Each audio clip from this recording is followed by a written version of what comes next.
अच्छा जी, अस्सलाम वालेकुम जी।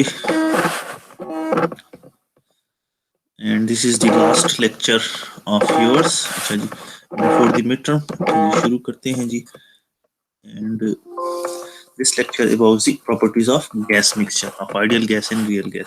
अच्छा जी, इससे पहले प्रॉपर्टीज में डिस्कस करूं, सबसे पहले तो है वो ये आपको पता होना चाहिए कि जी एक्सटेंसिव प्रॉपर्टीज कौन सी होती हैं और इंटेंसिव प्रॉपर्टीज कौन सी होती है।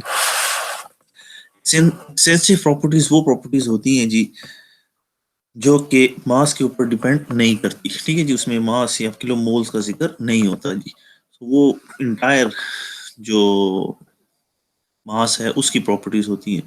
तो मिक्सचर के लिए जो एक्सटेंसिव प्रॉपर्टीज होती हैं वो डायरेक्ट ऐड हो जाती हैं।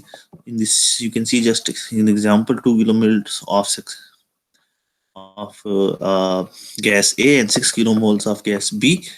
सो इनका जो मिक्सचर का जो किलो मोल्स होंगे वो जस्ट डायरेक्टली आप ऐड कर लें। So this will give you 2800 kilojoule moles of the mixture. इसके अगेंस्ट जो इंटेंसिव प्रॉपर्टीज होती हैं, अगर मैं पहले एक्सटेंसिव प्रॉपर्टीज की बात करूं तो एक्सटेंसिव प्रॉपर्टीज जो है वो जस्ट समीशन ऑफ इंडिविजुअल्स के सबके बराबर होगी। ठीक है जी, अगर इंटरनल एनर्जी की बात की जाए, इंथैल्पी की बात की जाए, एंट्रोपी की बात की जाए, so that will be the only and only sum of the individuals की सम के बराबर हो जाएगा। जब हम इंटेंसिव प्रॉपर्टीज की बात करते हैं, सो इंटेंसिव प्रॉपर्टीज में जो है वो वेटेड एवरेज के बराबर होता है जी।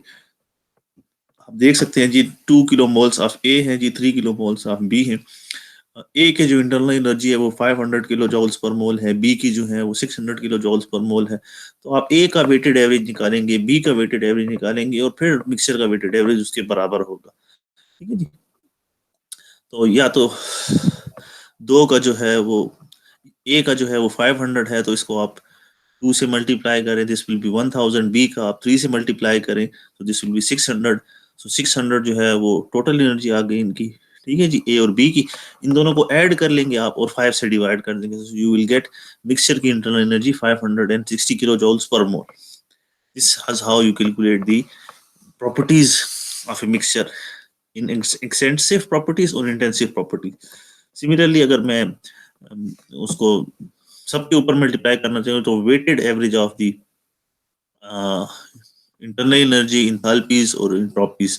ठीक है जी, सिमिलरली जो स्पेसिफिक एनर्जीज होती हैं या स्पेसिफिक एनर्जी या कांस्टेंट प्रेशर के ऊपर हो या कांस्टेंट वॉल्यूम के ऊपर हो, सो वो भी जो है वो वेटेड एवरेजेस होती हैं।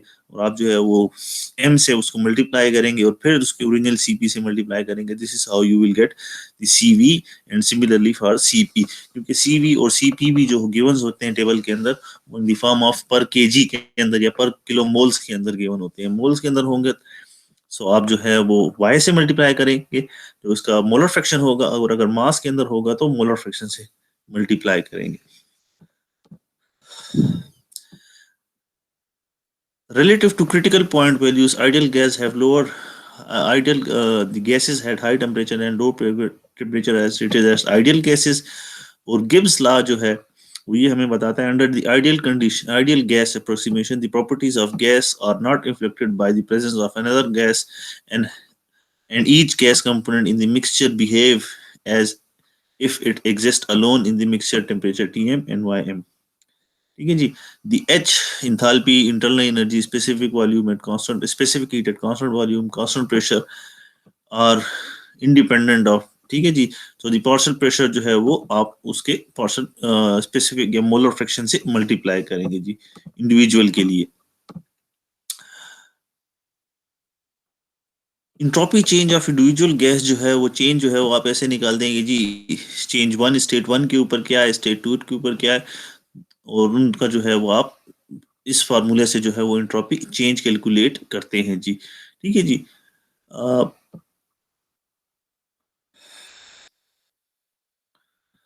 इसके बाद जो है वो चीज आती है जी टेम्परेचर और प्रेशर की। So the analysis become more complex because the properties of ideal gas depends upon both temperature and pressure. ठीक है जी, ये गैस ए जो है वो इस टेम्परेचर पे है, गैस बी इस टेम्परेचर पे है। तो एक्चुअली जो है वो तो हमें इन दोनों को एक ही होना चाहिए और वो 10 होना चाहिए। टेम्परेचर दोनों का बराबर है तो टेम्परेचर 25 डिग्री होगा जी।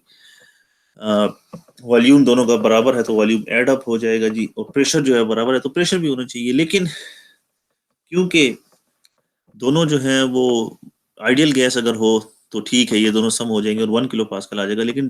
लेकिन रियल गैसेज जो है वो 1 और 2 के ऊपर आती है। और ये 1 और 2 क्यों आता है जी? वो इस वजह से आता है कि जी रियल गैसेज जो है वो थोड़ी सी आइडियल से डिफरेंट बिहेव करती हैं जी।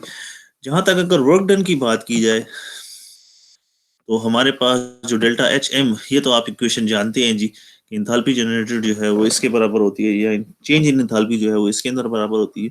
इसी तरह ये डेल्टा एस एम जो है, ये डिफरेंस होने की वजह से जो है वो प्रेशर जो है वो, या टेम्परेचर जो है वो इंक्रीज हो जाता है। ठीक है जी। और इस तरीके से जो है वो रिएक्शन जो है वो स्टार्टअप या एनालाइज किए जाते हैं। इसके बाद जो है, अगर मैं आपकी बुक देखता हूँ जी, तो बुक के अंदर आपको इंटेंसिव प्रॉपर्टीज के मुतालिक बताया जाएगा जी। ठीक है जी। आइडियल गैस मिक्सचर के अंदर ये गिब्स लॉ है जी, गिब्स डाल्टन लॉ है जी।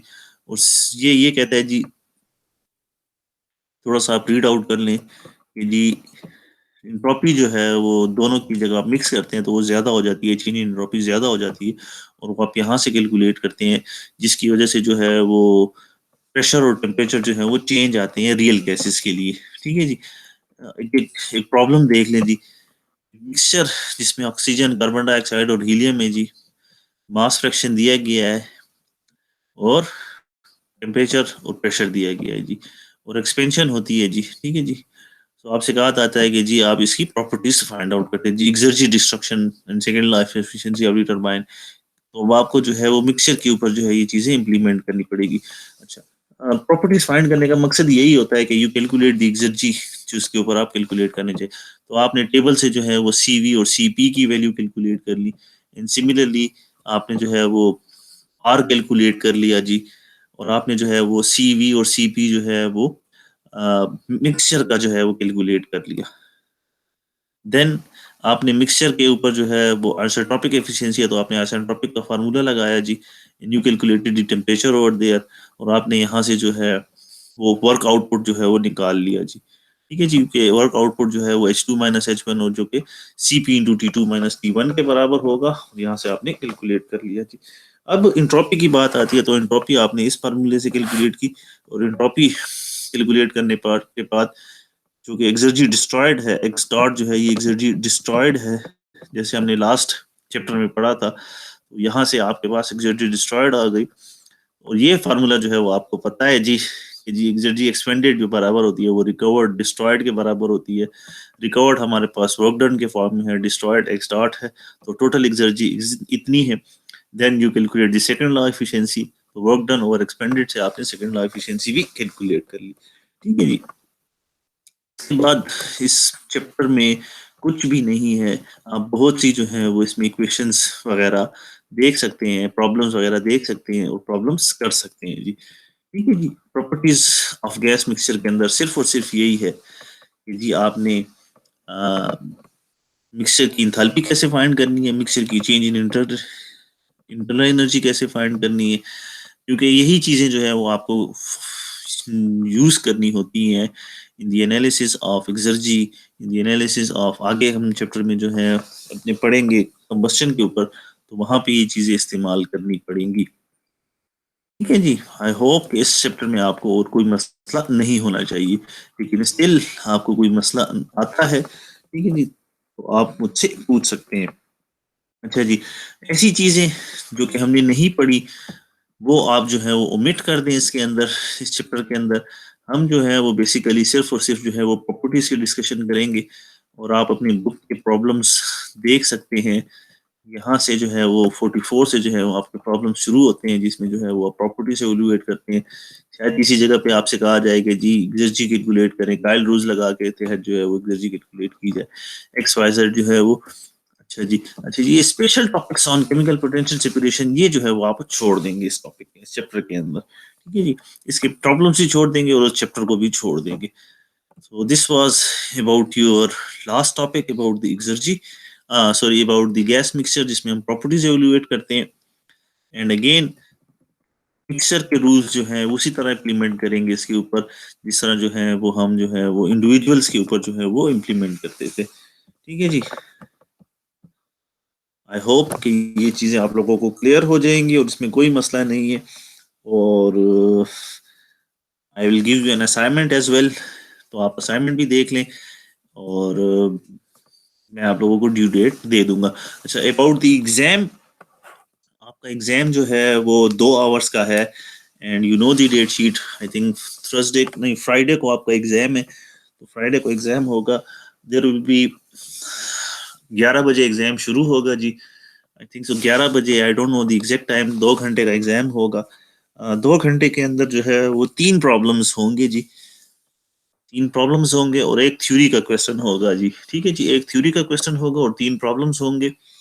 सो आप लोग जो है वो करेंगे and again again again try to submit it on time. मुझे ईमेल करने की बजाय, मुझे टेक्स्ट करने की बजाय मुझे ईमेल करें अगर कोई मसला है तो। Try to submit it before the exam. जो ही सबमिट खत्म करते हैं पेपर, सबमिट करने की कोशिश करें ताकि आपका पेपर जो है वो ऑन टाइम सबमिट हो। Late submission again I will deduct some marks, और अगर बहुत ज्यादा डिले है तो I will make it as absent over there. ठीक है जी, thank you and best of luck for your exams.